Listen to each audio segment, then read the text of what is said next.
নমস্কার বন্ধুরা, আপনাদের আরো একবার স্বাগত জানাই পাবলিক ভিউ কলকাতাতে। বন্ধুরা, এই ভিডিওটিতে আইসিএল ইন্ডিয়ান ফুটবল নিয়ে কিছু গুরুত্বপূর্ণ আপডেট দেওয়ার আছে। যেমন জিমি ম্যাকলারেনকে নিয়ে আপডেট দেবো, জনি কাউকে নিয়ে আপডেট দেবো, মোহনবাগান কবে খেলতে যাচ্ছে কোয়ার্টার ফাইনাল তারও আপডেট দেওয়ার আছে।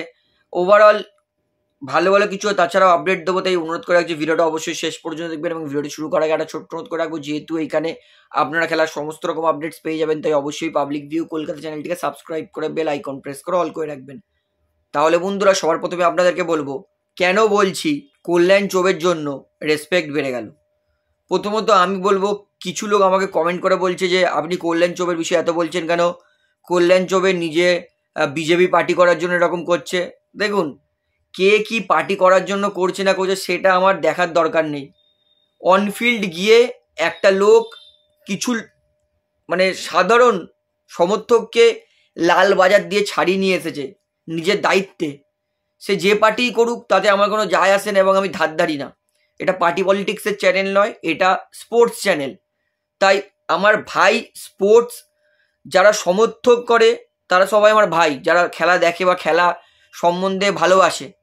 তো আমাদের ভাইদেরকে লালবাজারে ধরে নিয়ে গেছিলো, তাদেরকে ছাড়িয়ে নিয়ে এসেছে যেই লোকটা, সেই লোকটা আমার জন্য অনেক সম্মান বেড়ে গেছে তার পক্ষে। সে তিনি যাই করুন, পার্টি করুক পলিটিক্স করুক, তাতে আমার কোনো যায় আসে না।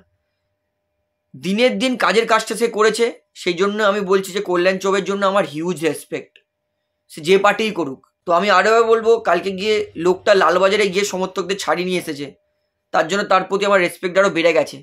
সে যে কালারের পার্টি করুক সেটা আমার কোনো দেখার দরকার নেই। তার পাশাপাশি অনেক কিছুই বলেছে কল্যাণ চোবে। তিনি এটাও বলেছেন যে গতকাল মোহনবাগান ইস্টবেঙ্গল মোহামেডান সমর্থকদেরকে আটকানোর জন্য যত পুলিশ বাহিনী দেওয়া হয়েছিল, তাদেরকে জেলে ধরার জন্য, জেলে পোড়ার জন্য যতটা পুলিশ বাহিনী দেওয়া হয়েছিল, তার অর্ধেক, যেটা আমি কালকেই বলেছিলাম যে এই যে পুলিশ দেখতে পেয়েছি, তার অর্ধেক পুলিশ যদি ডার্বিতে দিত তাহলে কিন্তু ডার্বি অনায়াসেই হাসি মুখে হয়ে যেত। ঠিক একই রকম কল্যাণ চোবে বলেছে এই পুলিশের অর্ধেক পুলিশ ডার্বিতে দিলে ডার্বি হয়ে যেত। সত্যিই খুবই খারাপ লেগেছে যে খেলার মধ্যেও পলিটিক্স ঢুকে যাচ্ছে আস্তে আস্তে। তো বন্ধুরা, এইবারে আপনাদেরকে তার পরের আপডেট দেবো। এইটা হচ্ছে জেমি ম্যাকলারেনকে নিয়ে। জেমি ম্যাকলারেন, তার নিয়ে কিন্তু এখনও খারাপ খবর যে জেমি ম্যাকলারেন, তার কিন্তু এখনও কাঁধের ইনজুরি এখনও সেরকমভাবে ঠিক হয়ে গেছে, তাও এখনও তার কাঁধের স্টিফনেসটা আছে। এই জায়গাটা আমাদের যেটা একটু নরম নরম আছে, একটু হাত দিয়ে বুঝতে পারবেন। তো ম্যাকলারেনের এই জায়গাটা এখনও শক্ত হয়ে আছে, হালকা একটুখানি এখনও স্টিফনেস হয়ে আছে। তো এটা আস্তে আস্তে ঠিক হয়ে যাবে। তবে জেমি ম্যাকলারেন এখনও কিন্তু পুরোপুরি ঠিক হয়নি। তাই যেহেতু আগেও বলেছে টুর্নামেন্ট অনেক লম্বা চলবে, 2025 এপ্রিল মাস অবধি টুর্নামেন্ট চলবে, মে মাস অবধি টুর্নামেন্ট চলবে। যদি ACL 2 এর ফাইনালে যায় তো মে মাস অবধি টুর্নামেন্ট চলবে মোহনবাগানের। তো সেই কারণে কিন্তু এখনই জেমি ম্যাকলারেনকে খেলিয়ে ঝুঁকে নিতে চাইছে না মোহনবাগান দল।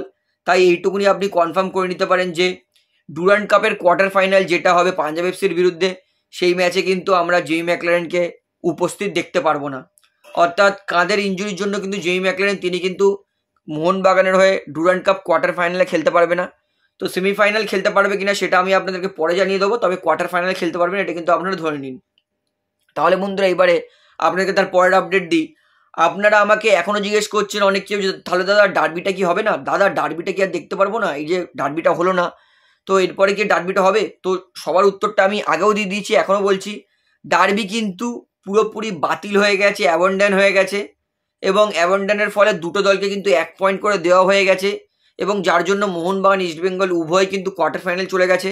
অর্থাৎ যে ডার্বিটা হওয়ার কথা ছিল 18 তারিখ, 18ই আগস্ট, ইয়েস্টারডে, গতকাল, সেই ডার্বিটা কিন্তু আর হবে না।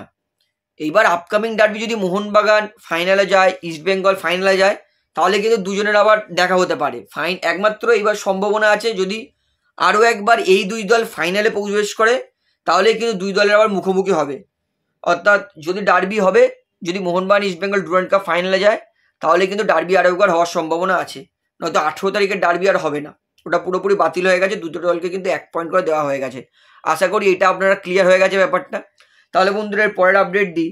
এইটা হচ্ছে জনি কাউকে অফিসিয়াল সই করে নিল ইন্টার কাশি। আমি আগেও বলে দিয়েছিলাম, আজ থেকে 2 সপ্তাহ আগেই বলেছি যে ইন্টার কাশিতে দলে কিন্তু জনি কাউকে সই করবে, এবং আমি অবাক হয়ে গেছিলাম যে জনি কাউকোর মতো এত ওয়ার্ল্ড ক্লাস বিদেশি তিনি আই লিগ খেলবেন, যেখানে কাউকে ইনসাল্ট করছি না, তবে অনেক ISL খেলা বিদেশি আছে যারা কিন্তু আই লিগেও ডিজার্ভ করে না। অর্থাৎ জনি কাউকোর মধ্যে এত নামি বিদেশি, এত দুর্দান্ত বিদেশি, চ্যাম্পিয়ন দলের বিদেশি, তিনি নাকি আই লিগ খেলবেন। পুরোপুরি হাওয়াস, কারণ আমরা জানি হাওয়াস যেখানে যায় সেখানে কিন্তু ওয়ার্ল্ড ক্লাস ফরেনার নিয়ে যায়। যেমন তিরি দেখেছিলাম, জনি কাউকো, রয় কৃষ্ণা, ডেভিড উইলিয়ামস, যা বিদেশি হাওয়াস নিয়ে এসেছে। আরও অনেক আছে, হাবিলারা, হেনরিক সেরেনো, তারপরে জ্যামি গ্যাভিলান। তো হাওয়াস তিনি, আমি শিওর ইন্টার কাশি দলে যা যা বিদেশি নিয়ে আসতে চলেছে সেগুলো সেরা লেভেলের বিদেশি আসবে। তো জনি কাউকে কিন্তু অফিসিয়াল করে দিয়েছে ইন্টার কাশি দল। বন্ধুরা এবারে আপনাকে তার পরের আপডেট দেবো। এটা হচ্ছে সত্যিকারের এতদিন পরে আমার ভালো লাগছে, সন্দেশ ঝিঙ্গান তিনি অবশেষে কোনো একটা ক্লাবে একটু লয়ালিটি দেখিয়েছেন। কারণ সন্দেশ ঝিঙ্গান তিনি যেরকম প্লেয়ার, একদমই লয়াল প্লেয়ার নয় কোনো ক্লাবের সঙ্গে। 1 বছর মোহনবাগান, 1 বছর ব্যাঙ্গালোর, 1 বছর গোয়া, 1 বছর কেরালা, এরম করে করে প্রত্যেক বছর একটা সিজন করে একটা ক্লাবেই খেলেন। তো ফাইনালি তিনি লাস্ট সিজন গোয়া দলের হয়ে খেলতে পারেনি, তার ইনজুরি লেগে গেছিলো সিজনের মাঝখানে। এবং সন্দেশ ঝিঙ্গান কতটা ইম্প্যাক্টফুল প্লেয়ার, যতদিন সন্দেশ ঝিঙ্গান ছিল ততদিন গোয়া টেবিলে 1 নম্বরে ছিল। সন্দেশ ঝিঙ্গান চলে যাওয়ার পরে টেবিলে 4 নম্বরে বা 3 নম্বরে ফিনিশ করেছে গোয়া। অর্থাৎ সন্দেশ ঝিঙ্গান কত ইম্প্যাক্টফুল খেলোয়াড় সেটা আমরা দেখেছি। তো সন্দেশ ঝিঙ্গান তিনি কিন্তু আরও একবার এফসি গোয়া দলে কন্টিনিউ করার সিদ্ধান্ত নিয়েছেন এবং ভালো লাগছে যাক সন্দেশ ঝিঙ্গান অবশেষে ক্লাবের জন্য লয়ালিটি দেখাচ্ছেন। এবং একটা প্লেয়ারের থেকে কিন্তু এটাই চেয়েছি, এটা কিন্তু অফিসিয়াল, সন্দেশ ঝিঙ্গান জানিয়ে দিয়েছে তিনি গোয়াতেই কিন্তু আরও 1 সিজন খেলবে। তো এটা ভালো খবর। তাহলে বন্ধুরা এইবারে আপনাদেরকে তার পরের আপডেট দেবো।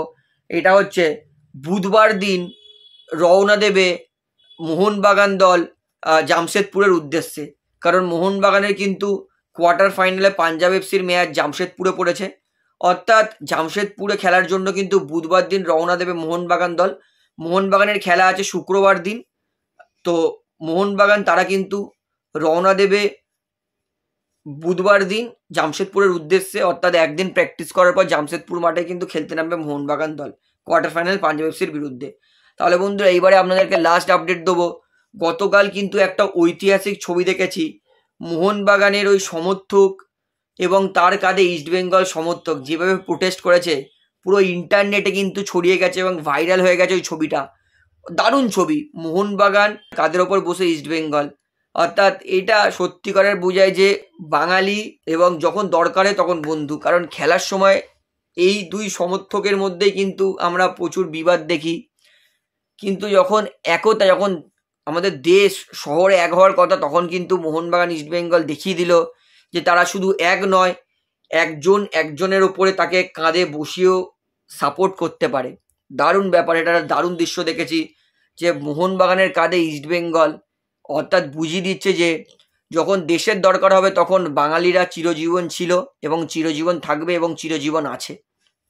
তো এটা সত্যি আমার মন জয় হয়ে গেছে ছবিটা নিয়ে।